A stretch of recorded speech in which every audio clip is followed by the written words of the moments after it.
Meta menace de ne plus proposer ses services en Europe. Après un effondrement boursier historique subi le 3 février et la perte d'utilisateurs pour la première fois sur Facebook, Meta, la maison mère de Facebook et Instagram, menace de se retirer de l'Europe et de ne plus y proposer les services de ses réseaux sociaux. Dans son rapport annuel à l'autorité des marchés financiers américains, SEC, le groupe Meta a annoncé qu'il pourrait ne plus être en mesure d'offrir des produits et services clés, notamment Facebook et Instagram, en Europe à cause des restrictions concernant le transfert de données européennes aux États-Unis. Si un nouveau cadre transatlantique de transfert des données n'est pas adopté, nous serons sûrement dans l'incapacité d'offrir une partie de nos produits et services les plus significatifs, parmi lesquels Facebook et Instagram, en Europe, ce qui affectera matériellement et négativement notre activité commerciale, notre condition financière et nos résultats opérationnels, a indiqué le groupe dirigé par Mark Zuckerberg dans son rapport.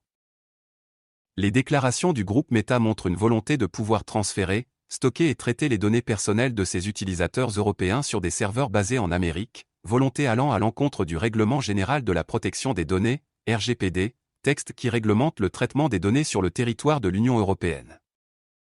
L'absence d'une législation aussi protectrice que ce dernier aux États-Unis a été la cause de l'annulation, en juillet 2020, du Privacy Shield, un accord qui instaurait une base juridique permettant à plus d'un demi-million d'entreprises américaines d'échanger des données avec l'Europe.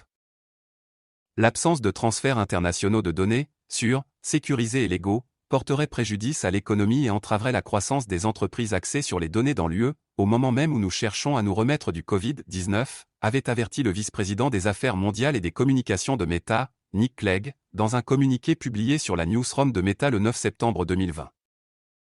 Dans le même communiqué, Clegg avait également indiqué que dans le pire des scénarios, plusieurs entreprises souffriraient de ces décisions, expliquant à titre d'exemple que cela pourrait signifier qu'une petite start-up technologique en Allemagne ne serait plus en mesure d'utiliser un fournisseur de cloud basé aux États-Unis.